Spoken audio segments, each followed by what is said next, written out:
Nous sommes participants du céleste héritage. Rendez grâce au Père qui nous a rendus capables d'avoir part à l'héritage des saints dans la lumière. Colossiens 1,12. Et cela nous enlève tout amour pour les choses qui passent. Avant que vous soyez nés de nouveau, vous cherchiez à gagner et à mettre de l'argent de côté. Et vous passiez tout votre temps à cela.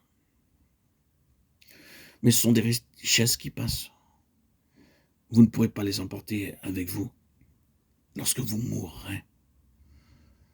On raconte cette histoire du roi Alexandre, un roi fameux de Grèce. Il vint en Inde en 325 avant Jésus-Christ et mourut jeune avant l'âge de 30 ans. Avant qu'il ne meure, sa mère vint à lui et dit « Mon fils, quelle est ta dernière volonté ?» Il dit « Lorsque je serai mort, soyez assez aimable de laisser mes 2 bras en dehors du cercueil. » Généralement, lorsqu'on met un corps dans un cercueil, on y met le corps entier.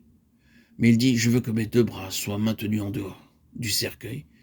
Et quand vous ordonnerez la procession de mes funérailles, un homme marchera devant en criant « Ainsi s'en va le grand roi Alexandre, voyez ses mains vides. » Il vint au monde avec les mains vides et il s'en retourne avide. Il avait beaucoup de richesses, mais il les laissa toutes derrière lui. Lorsqu'un homme meurt, toutes ses richesses terrestres restent ici. Mais nous avons un héritage spirituel, nous sommes participants de l'héritage des saints dans la lumière. Ne crains point, petit troupeau, car votre Père a trouvé bon de vous donner le royaume. Luc 13, 32. C'est mon espérance, un jour dans le ciel, je recevrai de mon Seigneur un héritage éternel. Mais avant tout, nous devons avoir la vie éternelle. Nous sommes rendus participants de la gloire céleste.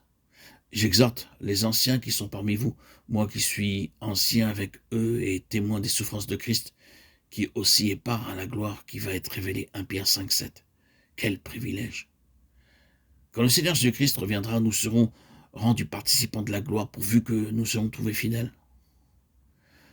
Nous sommes participants du Seigneur lui-même, car nous sommes devenus participants de Christ, pourvu que nous retenions fermement jusqu'à la fin l'assurance que nous avions au commencement. Hébreux 3,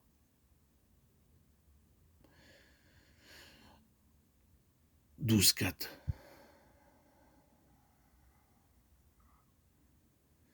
Participant de tout ce qu'il a. 1 Corinthiens 3, 22, 23 nous dit ceci. Soit Paul, soit Apollos, soit Céphase, soit le monde, soit la vie, soit la mort, soit les choses présentes, soit les choses à venir. Tout est à vous, et vous êtes à Christ, et Christ est à Dieu. Nous devenons participants de la nature divine. C'est ici la septuple participation spirituelle dans laquelle nous entrons en acceptant Christ. Nous sommes participants du Saint-Esprit, de la sainteté de Dieu, de la vocation céleste, du céleste héritage, de la gloire céleste, du Seigneur lui-même et de la nature divine.